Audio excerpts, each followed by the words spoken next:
this is a game where you can see him throwing for 3 TDs. You got to like Fred Jackson is an RB2, Sammy Watkins is a WR2, and Robert Woods is a WR3. Broncos at home, Keith. The San Francisco 49ers travel to the Oakland Raiders. The 49ers having a very disappointing 7-5 season, to the point where there has been rumors and talk of the head coach getting traded in the offseason. Really, we've gone that far. We've come to that.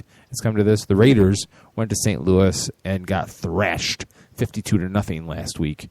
52-0. After beating the Kansas City Chiefs at home on Thursday Night Football, they went and laid an absolute egg, no pun intended, because they got shut out 52-0.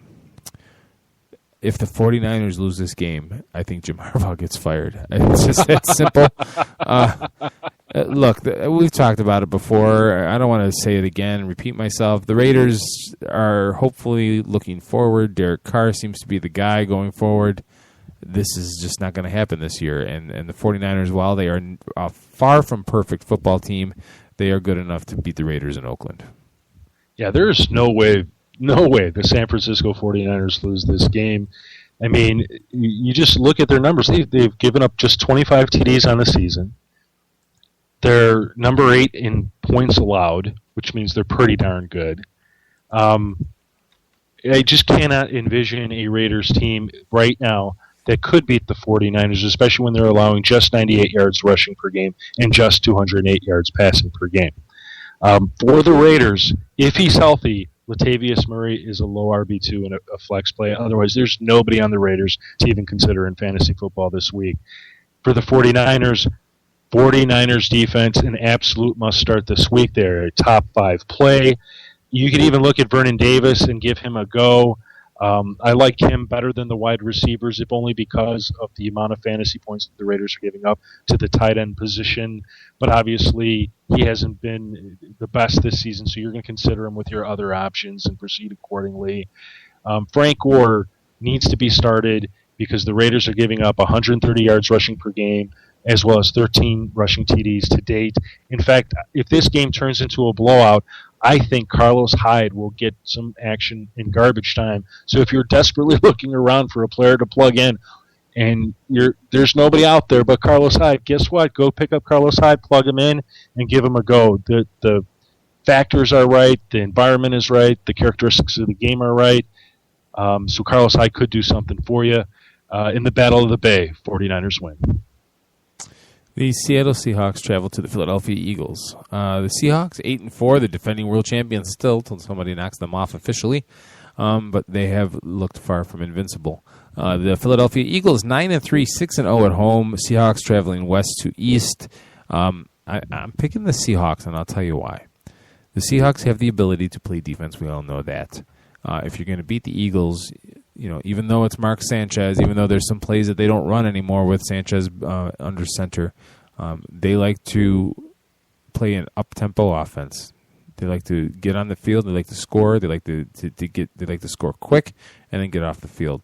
The Seahawks defense has the ability to stop their run game. They also have the ability to run the ball on offense with Marshawn Lynch and control the clock. This is going way against the grain for me. It's a little bit out of left field, but I am going to pick the Seahawks on the road.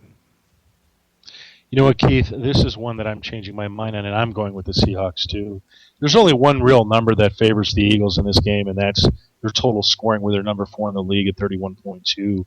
But in all other respects, the Seahawks, control in terms of the points allowed, in terms of the yards allowed, and they do that very decisively. And in terms of an offense, they're number 11 in the league. So I think the Seahawks can roll into Philadelphia and win this game. And on top of that, the games that the Eagles have lost this season, when the team had either a good offense or a good defense, they lost.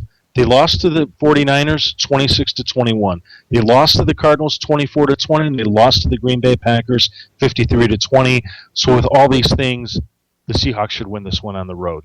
For fantasy football purposes, clearly, I love the Seahawks. You're starting Russell Wilson. You're starting Marshawn Lynch.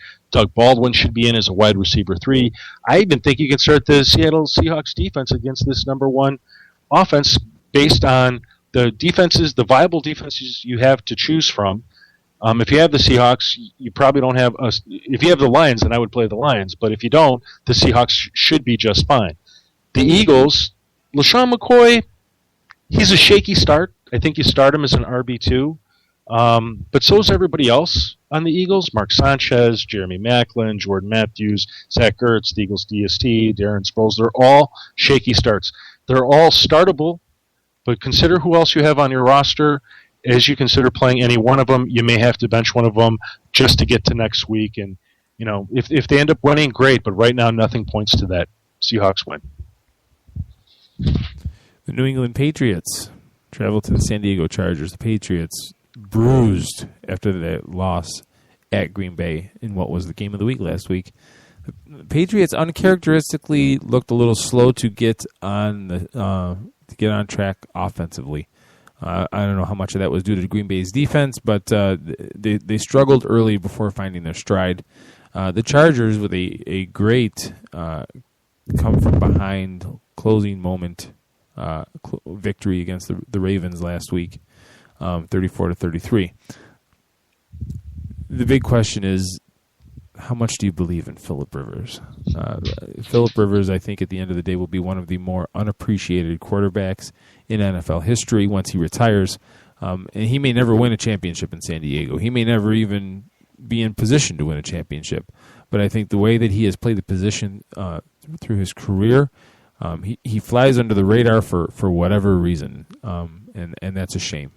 But the Patriots, they ran into Green Bay, who was the one team that was playing as good a football as them.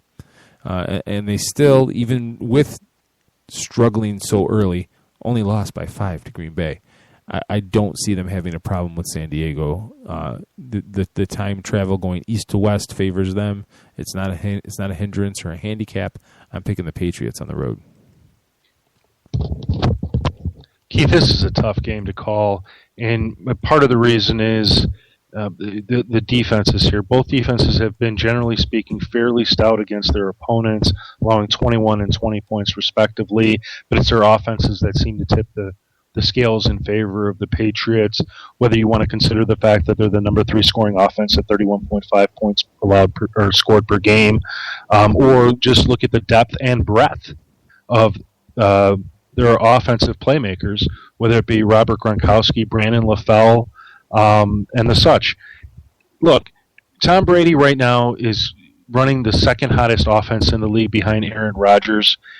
He's a must-start from here on out until the end of the season. Rob Gronkowski's in that same boat.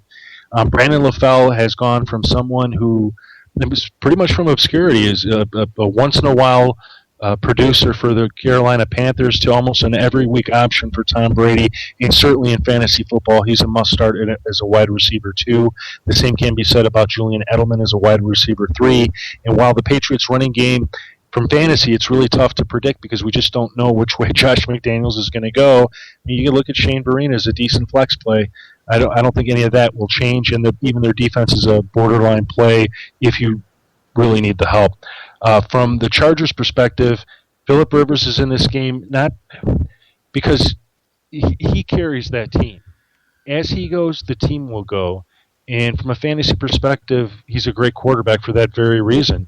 So he's in line to have a good game. Ryan Matthews is in line to have a good game. Keenan Allen is not, because he's either going to be covered by Brandon Browner or Darrelle Revis. And then Antonio Gates, he's a weekly must-play at tight end. At the end of the day, I think this is a close game, Keith, and I know I switched. I'm going with the Patriots. I could be wrong, but boy, it's hard to ignore the things that we just discussed about this. I'm going to take the Patriots in what I think will be a close game.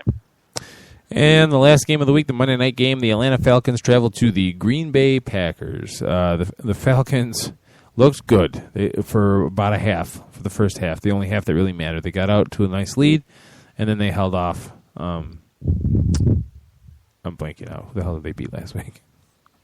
Let me scroll down. Arizona, 29-18.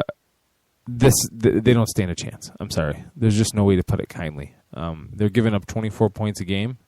Okay, the Packers aren't all that much better, giving up 22.3 a game, but the Packers are scoring 31.7 a game. There is not a quarterback that is playing better than Aaron Rodgers. There's quarterbacks that may be playing as well as, but nobody is playing better than Aaron Rodgers right now. The Packers are 6-0 at home. They just faced the Patriots and came away winners. There is nothing about the Atlanta Falcons that scares them. I am taking the Packers and feeling comfortable about it. Yeah, you know what? Last week was refreshing to see the Falcons pretty much look like their old selves. But it's difficult to envision them going into Lambeau, a place where the Packers have been dominant, where they have handily beaten their opponents on a consistent basis. It's difficult to see them going in there and changing or affecting any of that. Now, while I think this has a potential to be a high-scoring and even a close game, I'm going to go with the Packers. I'm going to stick with Aaron Rodgers, Jordy Nelson, Randall Cobb. I love Davante Adams this week as a wide receiver 3 to be used in a very similar fashion as he was last week. Because one of the things the Falcons do is they keep their opponents out of the end zone in terms of passing touchdowns. It's a very unique statistic because when you look at the Falcons overall, they're so bad, you think, how is it that they've only allowed 15 passing touchdowns? I don't know, because they've allowed 15 rushing touchdowns for a total of 30, which is actually a pretty high number if you compare them to the other teams in the league. But Davante Adams is in a perfect position as that third person to get you 80 to 100 yards, and I like to think a passing TD. I also like the Packers' defense as a low-end option. For the Falcons, you can view Matt Ryan as a low quarterback 1. Julio Jones is a must-start wide receiver 2. Roddy White, if he's healthy, a must-start wide receiver 2, wide receiver 3. And Steven Jackson, get him active. Even though the Falcons may not win this game, he is primed for 100 yards rushing and 1 TD based on this. The Packers allow 132 rushing yards per game and 15 rushing touchdowns to date. I mean, it's almost guaranteed somebody on the Falcons will run it into the end zone. And in this case, that should be Steven Jackson. We're hoping he discovered the fountain of youth last week. Back to you, Keith. All right, we have about 3 minutes left. So you know what that means. You know what that means.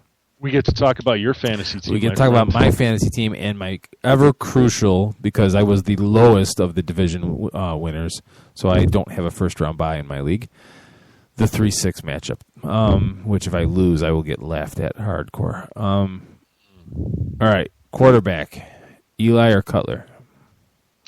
Ooh, Cutler, I believe. Let me see. That's a great question. I think I ranked Cutler higher. Okay, that's where I was leaning, but yeah. Le'Veon Bell is a must-start, not touching him. Okay, other running back slot, C.J. Anderson, Trey Mason, Bishop Sankey, Shane Vereen. Wait, C.J. Anderson, Trey Mason, Bishop Sankey, or Shane Vereen? Shane Vereen. Oh, the first two. I mean, go with the guys that are going to get handed the football, 15-plus times before all else. Anderson against Buffalo scares me. It would scare me too, but he is just running so well, right? I mean, he looks like Marshawn Lynch. He looks like Arian Foster. He looks like those kinds of running backs that you can put him into any kind of matchup, and he's going to produce something for you that puts a smile on your face. And that's why I would play him. Okay. All right, here's my brain teaser. I'm going to push you on this one. Okay. In my starting lineup right now, I have Odell Beckham, Josh Gordon, and Keenan Allen. Okay. We don't have to start a tight end if we don't want to in my league. Mm-hmm. But I have Julius Thomas. Mm-hmm. If he's healthy, which one do you bench? Oh, Kendall, all the way. I don't have Kendall. Keenan Allen? Keenan Allen, I'm sorry. Keenan Allen. Yeah, that's what I meant to say. Okay. I mean, you have to. It's either going to be Brandon Browner or Darrelle Revis. And the kinds of receivers that can beat those players are somebody like Jordy Nelson last week when he ran that pattern into the slot. Or he ran an inside slant and basically outran Darrelle Revis. Mm-hmm. I don't see Keenan Allen being that same player. Okay. Okay. Then you know what? I'm good. I feel comfortable. Do you? That's great. And you know what? How perfect that is right now? Because we are out of time, folks. That's beautiful, isn't it? This has been the Round 1 Fantasy Football Playoff edition of the FantasyGreek.com's Week 14 starts and sits in 60 minutes. For Jim Saranteas from the FantasyGreek.com, I'm Keith Grieve from 87sportsfans.com. If we didn't answer any of your questions or you have more, hit Jim up at the Fantasy Greek on Twitter or head over to the FantasyGreek.com and you will find all of his rankings, all of the information right there at your fingertips. Good luck, and may the odds be forever in your favor. Turn out the lights. The party's over.